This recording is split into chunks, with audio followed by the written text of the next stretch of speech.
I was pepper sprayed. I was beaten. Pointed it at me. Very many journalists were beaten. Caned. We shall beat you for your own sake. They're going to be beaten and many will probably be killed. Just live bullets flying. None of us was sure we were going to survive. I strongly believe it was a target. I strongly believe it was a target. I strongly believe it was a target.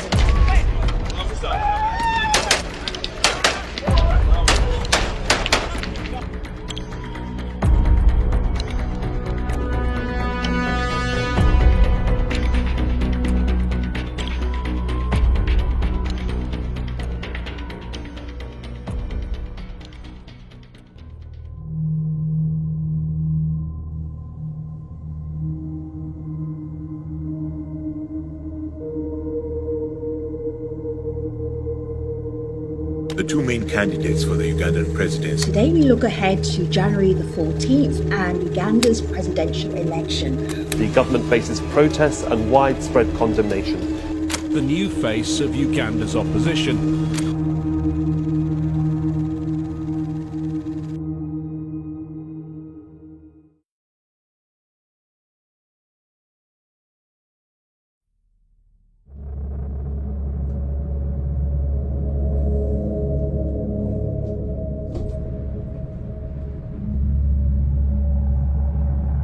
I was assigned to join the campaign trail of the National Unity Platform flag bearer, Robert Kyagulanyi Ssentamu. From start, we just knew we were heading for the worst, because as he was moving from Kampala, moving through Luweero, going to Arua, I just imagine it's not going to be like the normal campaigns. It wasn't business as usual. I joined the trail 2 days after it had started. We found the team had already left Lira and Gulu, so they were coming towards Teso sub-region, and particularly we found them in Katakwi.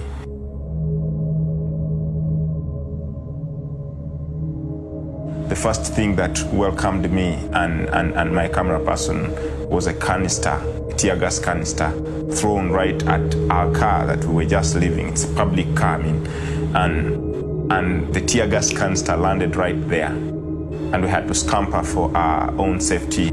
The sounds of tear gas, the sounds of the bullets. It was my first time coming across this explosive. Is it called the sound bomb? That was really something that scared me for the months, 2.5 months that I was on the campaign trail. There was no single day we did not inhale tear gas. There was no single day I did not hear a bullet. There's no single day I did not hear a tear gas canister.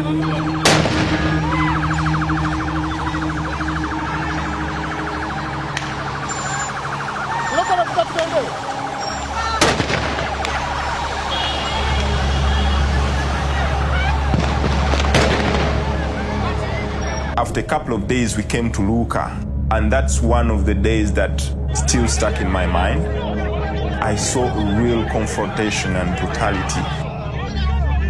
During that operation, I realized being a journalist on the trail of the National Unity Platform was really a tough one.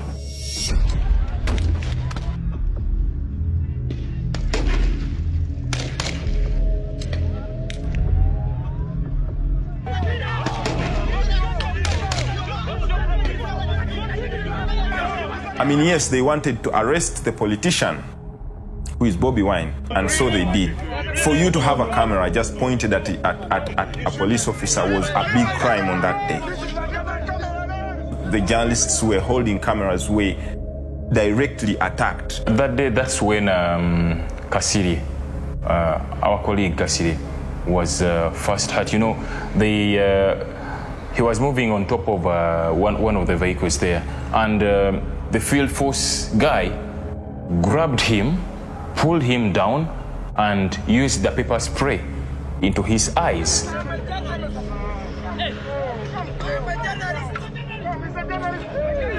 My eyes were already irritating.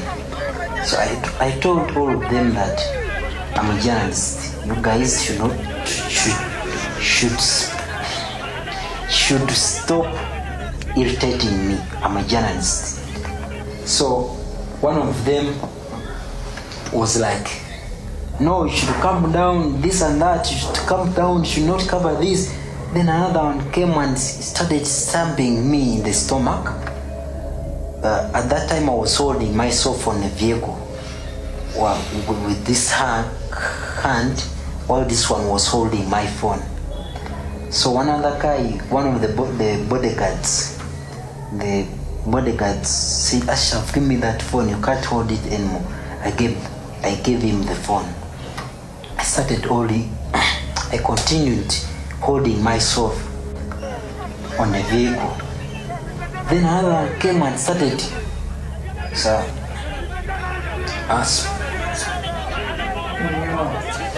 opening my mouth by force. I continued tying it. Is that right? Tying it right, eh? As in something like that. So, but the guy was so strong. He opened it and another person came and sprayed tear gas into my mouth. So by that time I couldn't understand anything. So the guy was like, when he sprayed in my mouth, I locked up my what's that? This thing. Your throat. Yeah, I so that I don't swallow the stuff. But someone was hitting me in the stomach hard, until I opened my throat and I swallowed the stuff. By that time I couldn't understand anything. By that time I think. So that's when, of course I was hearing everything that was going on, but I couldn't understand anything because I couldn't see anything. And also I was struggling inside my stomach. I thought something was eating up my intestines. And by that time the police officers left me and I pulled off this what is it called? Helmet. Yes, thank you. I pulled it off and threw it away and someone carried me. Yeah. Some guy took me in one of the hospitals that was there. They tried to take care of me, but of course it wasn't possible because there were no hospital. There were no what's that?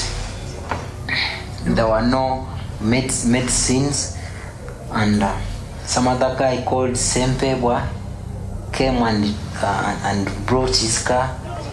And they brought me to Ginger. So the doctors were like, these guys had taken you to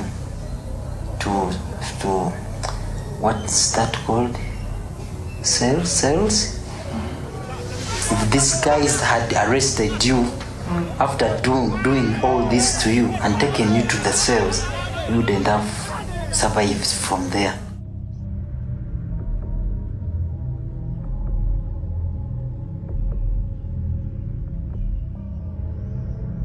On 27th December 2020, Kyagulanyi had just finished church from Kitovu Cathedral. We were going to Gomba district. Unfortunately, when we were just exiting Masaka town, there was a very big roadblock involving the police, the army. So the deployment was really heavy and the roadblock was very huge. We came out of our cars, we held our cameras, everyone put on their bulletproof vests, written on well-branded press. Everyone held anything that could identify them as journalists. So because we knew that was a time when police would not be very, very quick to identify who a journalist is from the common people. And so you needed something that would put you, would identify you easily. Ashraf was live streaming all the events that would happen to Kyagulanyi. Unfortunately, on that day, Ashraf was hit. Up to now, I don't understand whether it was a rubber bullet or it was a tear gas canister, but really it was traumatizing for me. That was my worst experience. I saw with my eyes Enoch Abaini stretching his hand with a tear gas, either a tear gas canister or a bullet, a rubber bullet, stretched his hand and aimed at Ashraf from close range, hit him on the head.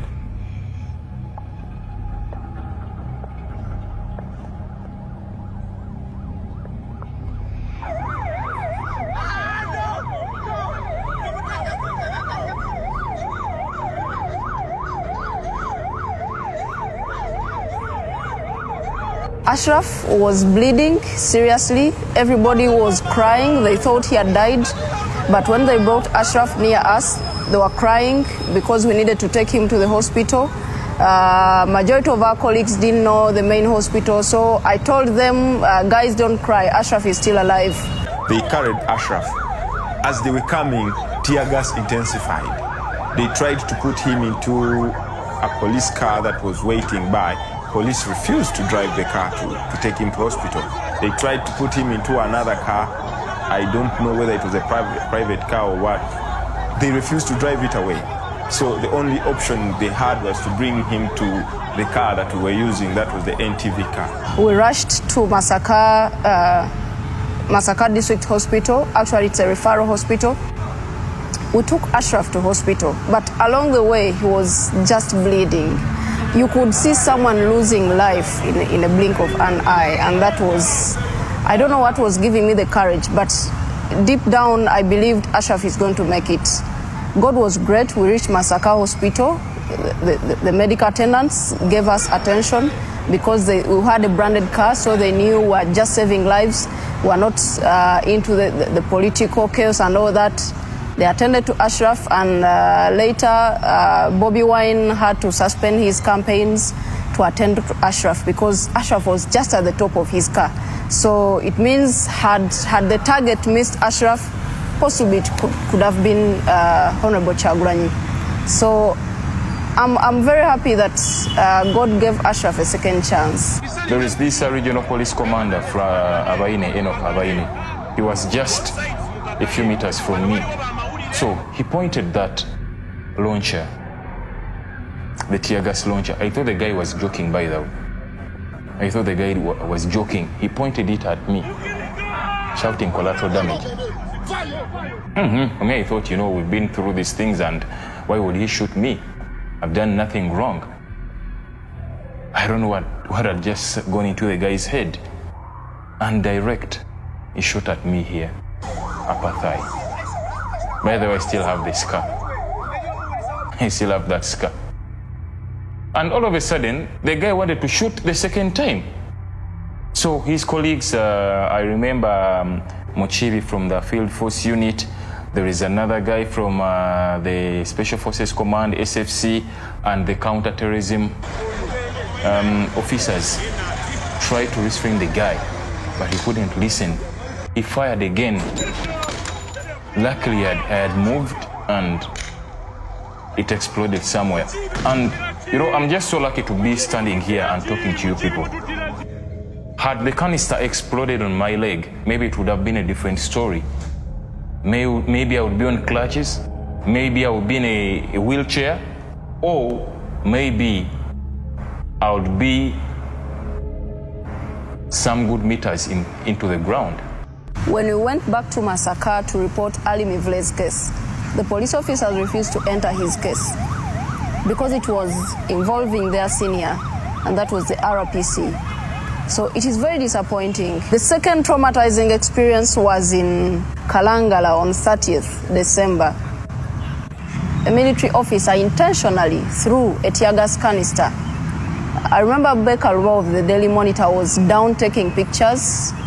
He was quoting, and I was just near him. Other colleagues were behind us. I was taking a video with my phone. So the man threw a canister just in front of Abu Bakr. It was luck that he saw it. We all saw it because we knew we were expectant. So he threw it just in front of him, a tear gas canister, and we all had to scatter. But remember, we couldn't run very far because where we were supposed to run to, again, there were just bullets pushing away the people, dispersing the supporters of Kyagulanyi. Bobi Wine on that day, I remember, also was picked and put onto a plane and flown back to Kampala. But during the arrest of Bobi Wine and his supporters, journalists were also arrested. The first journalist that was arrested is called Richard Kalema. Richard Kalema is attached with Ghetto and does things with the other media houses. So he was picked and he was asked why he was doing having a live stream.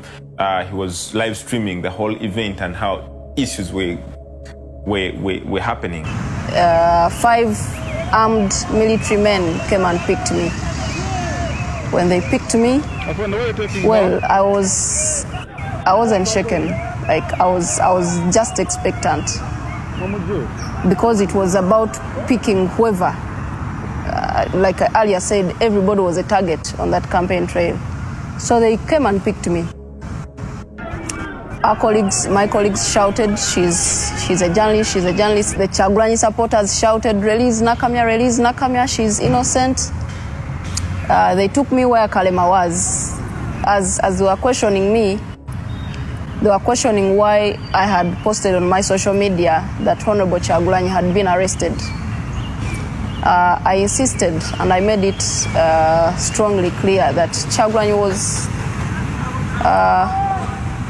was a suspect at that time, was in their hands. So they said, why do you make our work so hard? You make a lot of social media updates. Why do you make our work so hard? I asked them, what crime have I committed? They said, you're making our work so hard.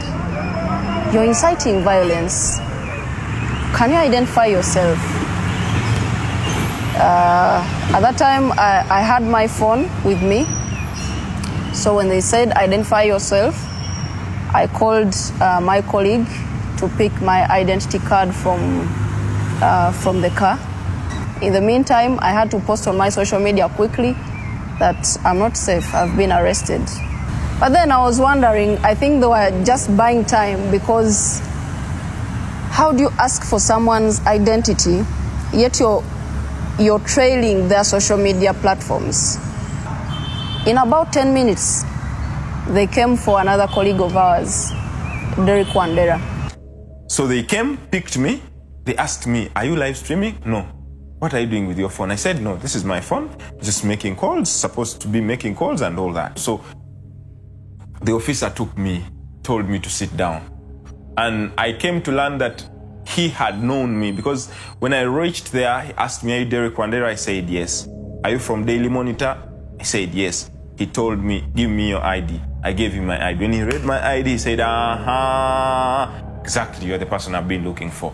And at that point, that's when I got my my charge sheet. He told me, you have been profiling officers who are doing their duty. You've been writing bad stories about them. You've been putting them in the limelight, which has endangered their livelihoods, their lives, and the lives of the family, because they are doing their job. And he asked me, why do you keep doing that? I said, but I'm trained to write about anyone and anything that I find is newsworthy. He told me that's not it. So he was holding my phone. He went and picked another freelance journalist whom he said was doing live streaming. So he came. and he gave me my phone and he told me, now you might even be profiling me, you might even be recording me. From here, this is what you're going to write in your next issue. Can you break your phone and give me your memory card? I told him I can't break my own phone. He told me you're going to break your phone. And I saw him reaching out for his gun. I said, now what's wrong with this guy? So I felt for me to have peace, I broke my own phone. And I didn't have a memory card in it. I told him I don't have a memory card. I was using the phone memory to record whatever I was recording and whatever I was doing. So I was together with 3 others, taken onto a waiting police patrol and driven to Kalangala police station. I spent there about 4 hours, but those 4 hours were like 2 years in my head. So I went, that room, I remember it was about 13 by 12 decimals. Very small room, but we were packed there more than 30 of us. You could hardly breathe. And just next to where I was seated was an open toilet that could not flush, an open toilet that was going where people were going each and every minute. It was a very, very bad scenario for me. And my crime was, and I came to know, doing my job.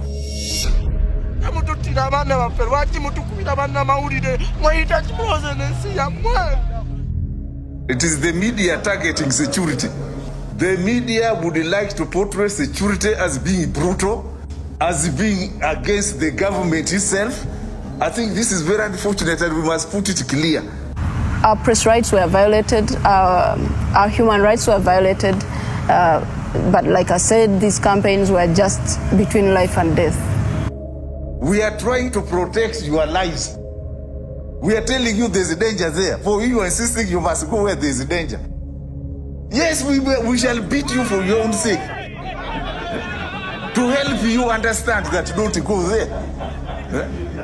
Yes, we shall use reasonable force to ensure that you don't go where there's a risk. It is very unfortunate that up to now, there is no justice, there is no accountability. Actually, you are saying, is the police apologizing for mishandling journalists? My answer is, I'm very sorry, excuse me, we shall not apologize. But we shall continue helping you, not to go where danger is. There's generally regulatory overreach by different institutions, and if we do not come to address those issues, we are going to see a degeneration of rights. We are going to see people like the IGP get away with statements that, we'll beat the media, we'll beat journalists for your own good, and then he'll laugh about it and journalists will record it and, move on. He needs to come to account, because if the IGP is telling his people, beat these journalists, then they're going to be beaten and many will probably be killed, because that's a clear indication of an order from above. There is a very big gap between the journalists that are normally beaten in the field and their employers, the boardrooms. So this gap between the newsrooms and the boardroom is making the situation even worse. For instance, it's only journalists that speak out for and on behalf of themselves.